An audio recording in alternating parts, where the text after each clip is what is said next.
Rolling! Dahil special ang ating episode ngayon, hindi lang 2 recipes ang ating gagawin, kundi 5 recipes. Gagawa tayo ng isang mother sauce na bechamel at 4 pang ibang sauces na manggagaling doon sa bechamel. Gagawan lang natin ng kaunting mga differences. At dahil dyan, ipapaspecial pa natin lalo. We have 2 guest students from CCA that will help us cook today. Let's explore the principles and science of food at kung paano pa natin mapapasarap ang ating mga lutuin. I am Chef Jello Gison.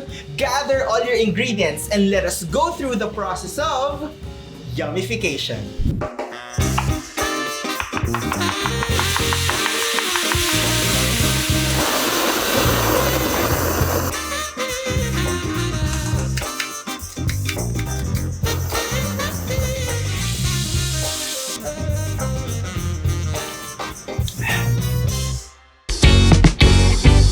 Bechamel is one of the 5 mother sauces. So, cream-based ito, tapos gagawa tayo ng 4 sub-sauces na magdadagdag lang tayo ng konting ingredients at mababago na ito.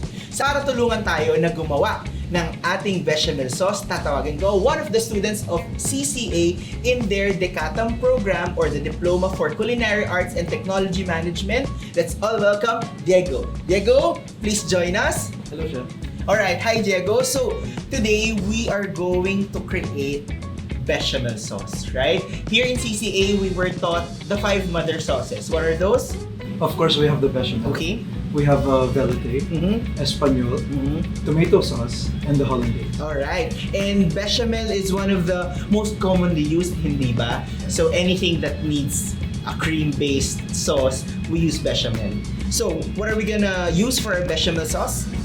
So, firstly, we're going to do what's called an onion peak. Okay. And the onion peak is we take an onion, we take a bay leaf, and some cloves. What we do, it's like we're piercing the bay leaf. Huh? So, pinapako natin Pinapako yung pa dun sa onion. So, what's this for? What's the onion peak for? This is actually to give flavor to our milk. No? There you have it. Alright.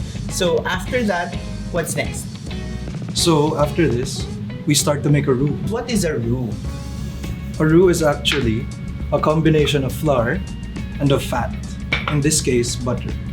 And what's unique about this is that we cook the roux to remove any unpleasant raw flour taste. So, it's a combination of fat and flour, and then we're kind of going to cook the flour para mawala yung raw flour taste, tama? Yes, chef. Alright.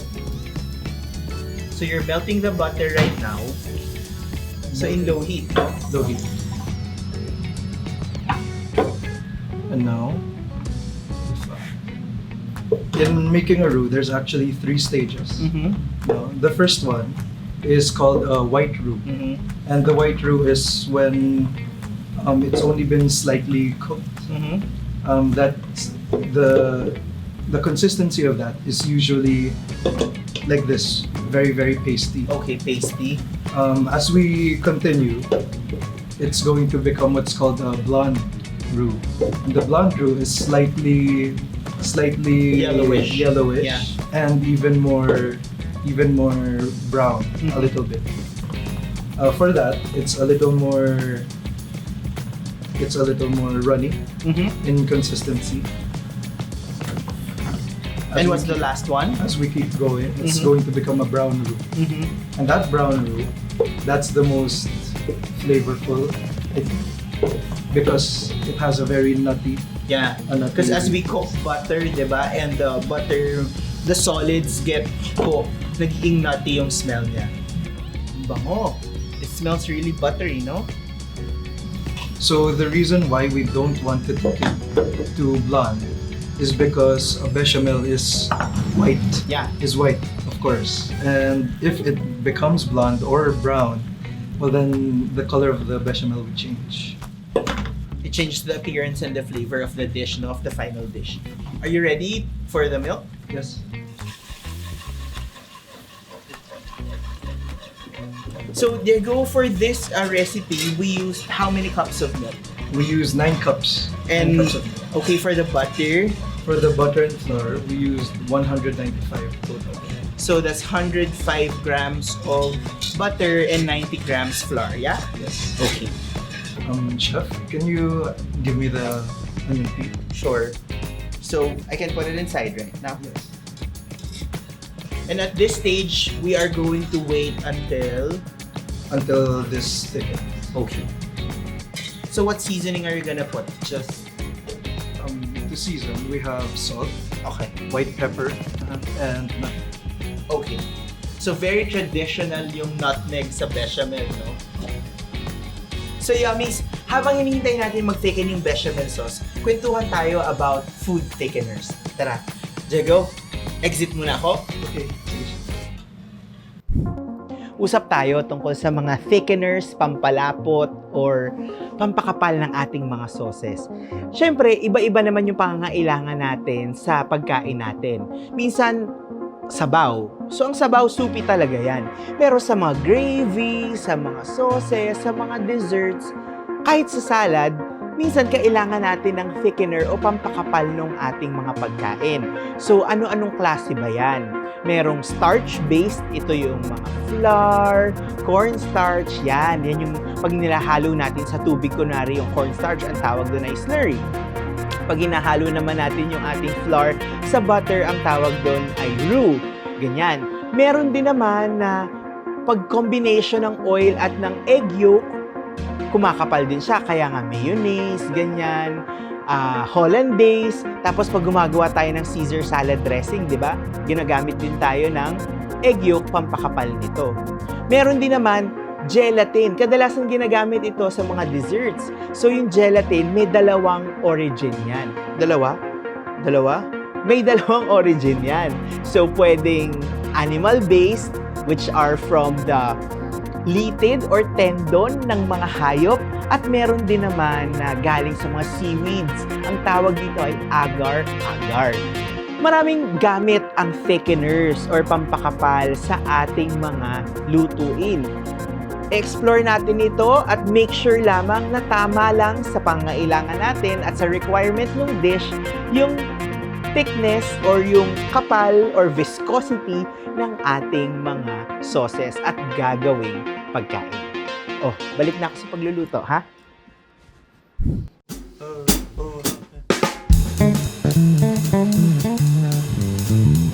Alright, so Diego, kumusta? How's our bechamel sauce? As you can see, Chef, it's thickening. Wow, it's thickening really, really good.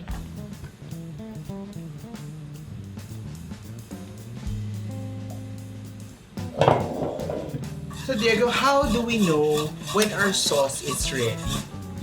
So what we're looking for is what's called nappe consistency. Okay. And nappe in French actually means to cover. And when we know it's nappe consistency is if we can draw a line and the two sides, they don't Go back. go back Oo, together. hindi na siya bumapalik. Alright. So that's good. So we can season that. So now we can season. We season with salt.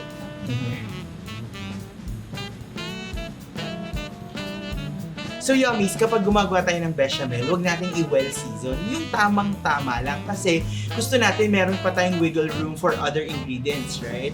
Kasi mas mahirapan tayong mag-adjust kapag perfectly seasoned na siya, no? Yes. And the nutmeg shouldn't be too overpowering. Yeah. Or else it will taste like dessert. Exactly.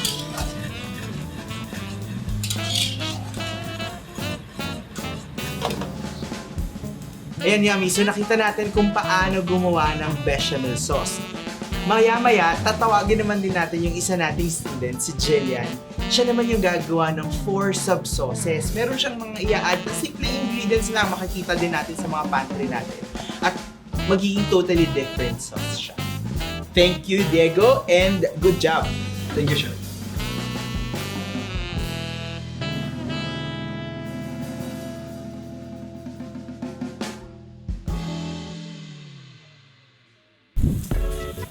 So nakagawa na tayo ng bechamel sa tulong ni Diego. Alam nyo, yung bechamel Yummies ay marami itong pinagagamitan. Ito yung toppings for lasagna, any cream-based sauce, pwede mo itong gamitin. Ngayon naman, tutulungan tayo ni Jillian para lalong ibahin o magkaroon ng variation yung ating cream sauce o yung bechamel. So ano kaya yung mga apat natin gagawin? Tawagin natin si Jillian. Jillian! Hi!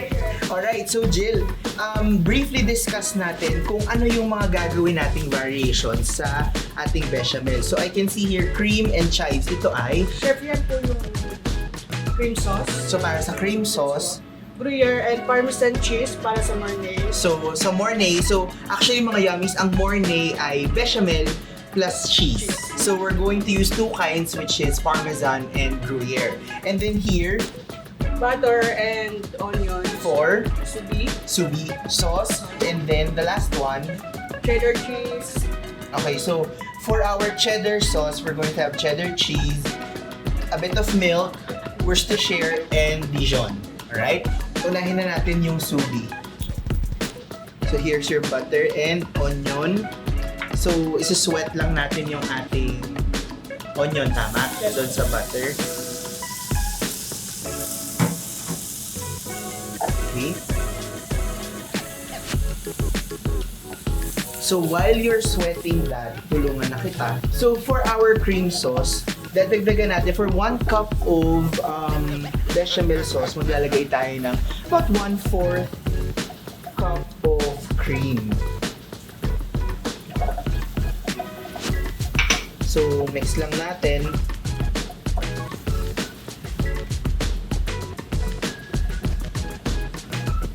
And it's up to you to adjust the salt and pepper yung seasoning.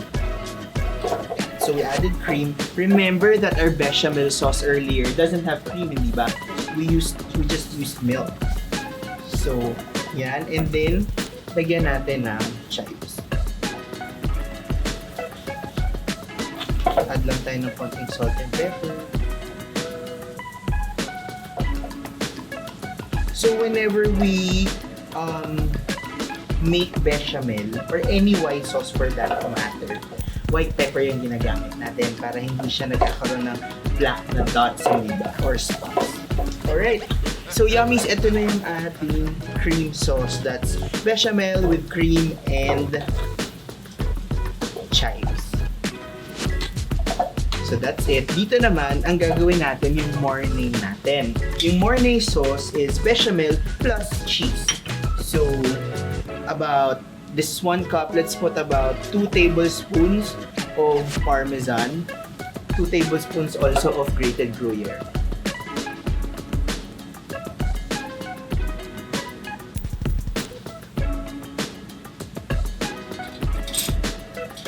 Dito hindi na ako magdadagdag ng salt kasi salty na yung cheeses natin.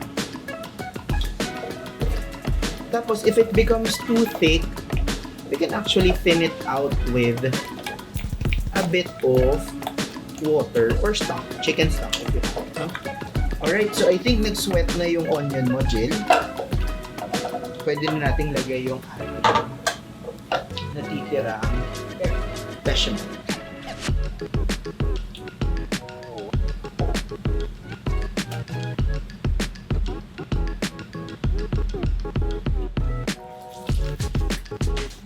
So dito sa ating Mornay, hintayin lang natin on low heat na mag-melt yung cheeses natin. Then, excuse me lang, dito naman sa ating cheddar. So grate natin yung cheddar cheese. About 2 tablespoons also.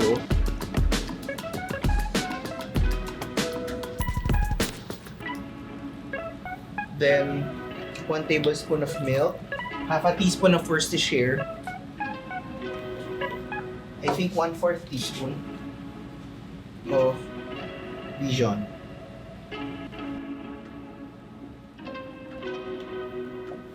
So, Jill, nakagawa na tayo ng 4 sub-sauces from our bechamel sauce. So, this is our cheddar sauce, So ito, nilagyan natin ng cheddar cheese, ng Worcestershire, ng milk, at ng Dijon mustard. Ito yung ating subi.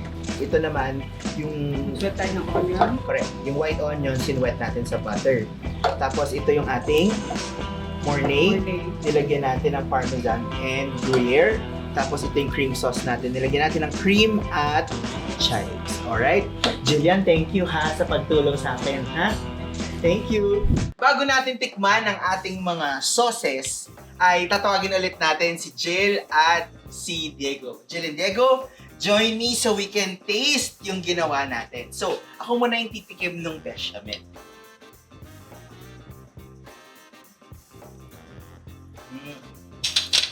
It's silky, it's smooth, it's very creamy. Tamang-tama lang yung nutmeg, a hint of nutmeg. Good job, Diego. Go ahead. Ladies first. So, cheddar. Creamy and also very cheesy. Cheesy and creamy, no? And also, you can use yung red cheddar or aged cheddar for that sharper cheddar taste. Right? Oh. Yours next. This is the cream. Yeah, with chives.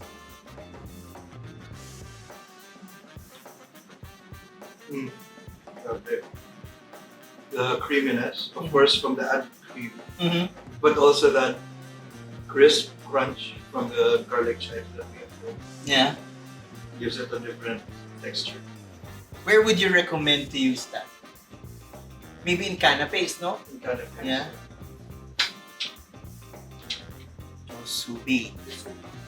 So subi is the bechamel with sautéed onions in butter. The taste of onion. Umangat, no? Tsaka very pronounced doon sa ating subi sauce.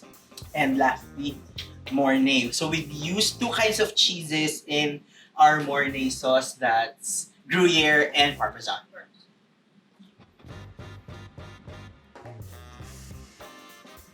You can taste the aged parmesan, So umami. but also my personal favorite, Gruyere. It has that umami, as you said. And a bit of bitterness. That No, may bitterness. konting bitter aftertaste ng Gruyere. Alright.